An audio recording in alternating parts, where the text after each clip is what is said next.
Bom, agora são 7h44 e vamos para mais uma pessoa especialista também para falar sobre coronavírus. E já estamos também com a Margarete Dalcomo, ela que é pneumologista. Tudo bem, Margarete? Bom dia, prazer em recebê-la. Dia, como vão? Igualmente, prazer é meu.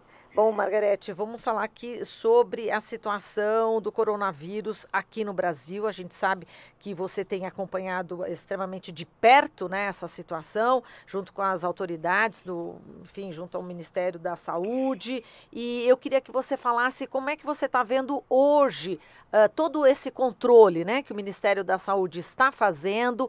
E a gente estava conversando há pouco com o Paulo Zanotto, virologista, e ele ficou impressionado também em relação às pessoas nas ruas, ainda em Foi grupos, muito, né? foi muito lamentável. Não é, parece que ainda não caiu a ficha, Margarete. Exato. Bom, em primeiro lugar, o que está acontecendo não é surpreendente do ponto de vista epidemiológico para nós, né?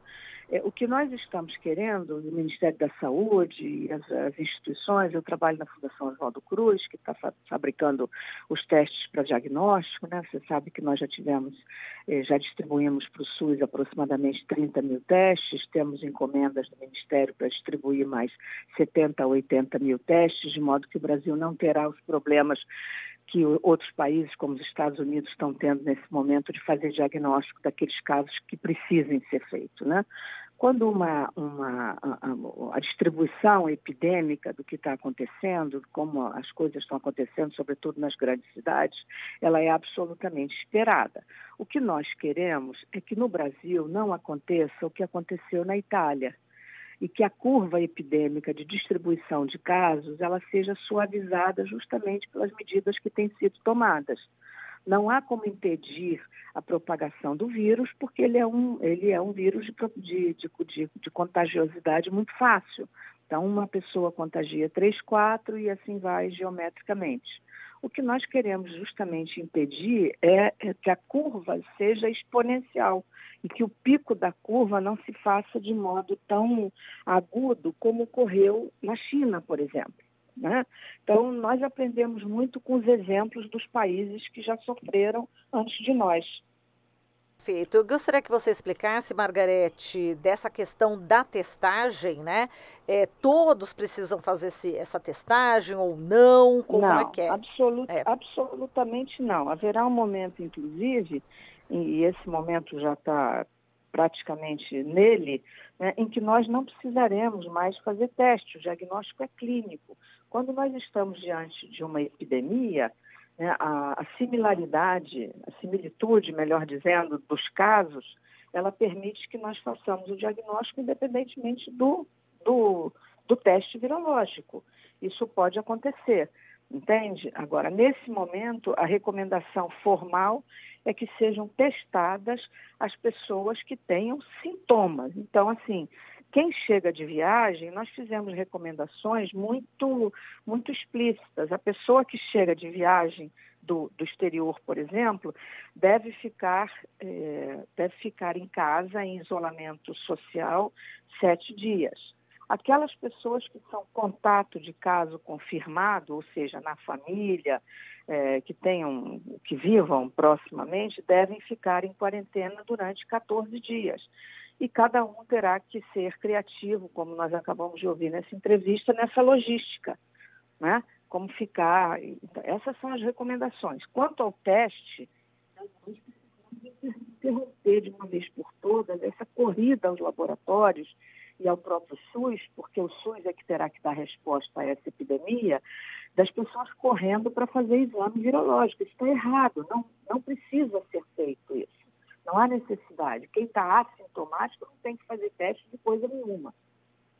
Exato, não, inclusive acho que exatamente essa a informação que na realidade eu escutei ontem durante todo o dia em diversas emissoras de rádio, de televisão, assisti também a senhora, né, enfim, na Globo News, e é muito importante essa informação justamente para não fazer com que a pessoa não vá, né, até uma unidade básica de saúde ou algum Não, porque ela vai pronto-socorro. estar se expondo a Claro. risco. Se ela vai numa Exato. unidade de É saúde, isso. onde pode haver pessoas contaminadas, Claro. numa unidade de grande demanda, ela corre o risco de se contaminar. Então, não é adequado que ela vá para a unidade de saúde para ser testada, sobretudo quando desnecessário. É isso mesmo. E Essa é a recomendação que nós damos. muito bem. Margarete, a questão que todo mundo faz também em relação, já várias, recorrente aqui entre as perguntas, é em relação ao transporte público e você tem se posicionado de uma forma muito realista, né, em relação a essa questão. Queria que você falasse qual que é a sua opinião em relação ao transporte público nesse momento.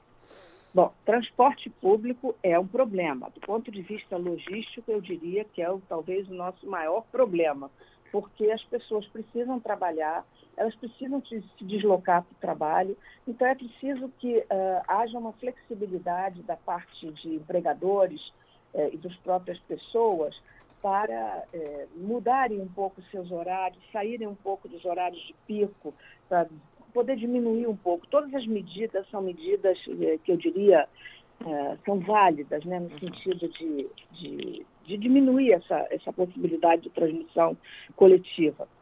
Então, transporte público é um local, sem dúvida, de contaminação. Metrô, BRTs, trens, onde há alças, hastes, onde as pessoas se seguram, todas aquelas superfícies lisas, existe contaminação, sem dúvida. Então, os mecanismos de limpeza, eles precisam ser muito eficientes de todo mundo, de todos os, tudo que é público, né, banheiros, de locais públicos e o próprio transporte. E a pessoa tem que ter o máximo de cuidado de higiene pessoal, ou seja, ao se pega nessas coisas todas, porque são meio inevitáveis, ao chegar no seu local de trabalho, na sua casa, tem que lavar muito bem, mas muito bem mesmo as mãos, né? E com água e sabão, não precisa necessariamente ser álcool gel. O álcool gel é uma coisa que, se possível, pode ter na bolsa, cada um tem o seu, mas eu sei que isso é mais complicado e, além do que isso, tem custo. Então, água e sabão é melhor do que álcool gel, limpa mais, e lavar as mãos de uma maneira adequada, lavar o rosto, evitar de botar a mão no rosto, né? Lembrando que coçar os olhos, toda essa etiqueta, digamos assim, de comportamento é importante que todo mundo tenha incorporado.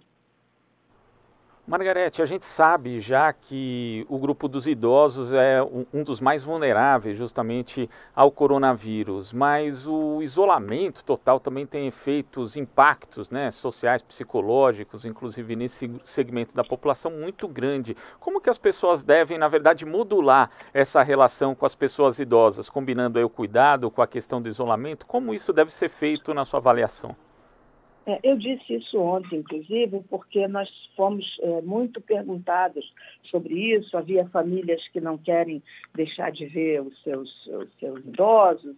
Bom, evidentemente deve ter como é que eu vejo isso? Com bom senso, né? Não há uma norma rígida. Não se pode abandonar as pessoas idosas. Hoje o que nós estamos vendo, eu estive em São Paulo e vi isso sexta-feira, num condomínio onde mora enfim, alguém da minha família, né? Há muitos idosos que moram no prédio. Já há toda uma solidariedade coletiva de levar, de fazer o supermercado, de visitar. Põe uma máscara para proteger aquela pessoa e visite aquela pessoa e dê a ela o suporte que ela precisa. Nem todas as pessoas que são idosas têm condições financeiras de ter um acompanhante permanente. Então, isso vai necessitar uma mudança qualitativa do comportamento humano, da solidariedade humana. Não se pode. Os idosos, por outro lado, asilados, ou seja, que vivem em instituições, né, eles também não podem ficar à própria sorte. Então, os funcionários que trabalham nessas instituições têm que ter um cuidado rigidíssimo, porque eles também pegam transporte coletivo, eles também vêm trabalhar, às vezes, de locais mais distantes. Então, essas pessoas têm que eventualmente, trabalhar usando uma máscara, para que se protejam. Se tiver sintomas, tem que ter licença para que fiquem em casa alguns dias, né, pelo menos uma semana, que é um tempo razoável para um episódio viral comum. né, vacinar todos os idosos, né, essa medida de antecipação da vacinação, que começa agora dia 23, sem dúvida foi muito acertada. Então, assim, não é para deixar de ver os idosos completamente, eles não podem ficar abandonados ou isolados. Isso, inclusive, vai gerar um efeito psicológico que é extremamente danoso para a pessoa. Perfeito. Agora, professora, qual que seria a recomendação, né, para as pessoas que ainda acham que não vai acontecer com elas, que não vai acontecer com a família delas, que, enfim, que tudo isso é um exagero? Como convencer essas pessoas, hein, Margarete? Olha, nós temos dito e repetido, vocês me escutaram e outros colegas que têm falado muito repetidamente, que é preciso ter uma consciência de que nós estamos vivendo uma situação nova, né? Nós nunca vivemos isso, né? A gripe espanhola tem mais de 100 anos, né? Então, assim, nós temos que ter essa consciência de que há uma situação nova, de que nós não precisamos ter medo de que vamos morrer do coronavírus, mas é uma doença que se transmite muito. Se nós podemos diminuir o problema, e depende de nós, só vai depender do coletivo a interceptação dessa transmissão. Ou seja, tem que ter uma mudança de comportamento. As pessoas não podem se aglomerar. As cenas das praias cheias no Rio de Janeiro ontem foram uma coisa realmente, e eu disse, inclusive de público, e repito, as praias precisam ser interditadas, como já o foram em outros locais. Precisa interditar as praias. As pessoas não podem, naquela inocência, achando que porque estão ao ar livre não serão contaminadas. Festas têm que ser canceladas, até festinha de aniversário de criança. Né? Tem uma coisa que as pessoas são muito inocentes, aquelas piscinas de bola que se usa muito em festa de criança, em playgrounds, etc. Aquilo é uma fonte de contaminação enorme. Todas devem ser higienizadas nesse momento e guardadas para voltar a ser usadas daqui a 3 meses, quando nós esperamos que a epidemia comece a arrefecer, né? Então, assim, essas são recomendações de bom senso, mas a consciência de que nós estamos diante de uma epidemia, de um vírus que se transmite com muita facilidade, que pode causar casos graves. Nós esperamos aí 20% dos casos precisarão ser hospitalizados. A rede privada e pública não tem condições de arcar, digamos assim, com esse número de internações, se nada for feito no sentido dessa prevenção, eu diria, comportamental de todo mundo, individual e coletivamente. Então, isso eu acho que é a consciência mais importante que nós devemos transmitir. Tá certo, então, Margarete, a gente agradece aqui a sua participação e até uma próxima. Muito obrigada e um bom dia para você e seus ouvintes. Obrigada. Falamos com a Margarete Dalcomo, pneumologista, ela que é do Instituto Fiocruz.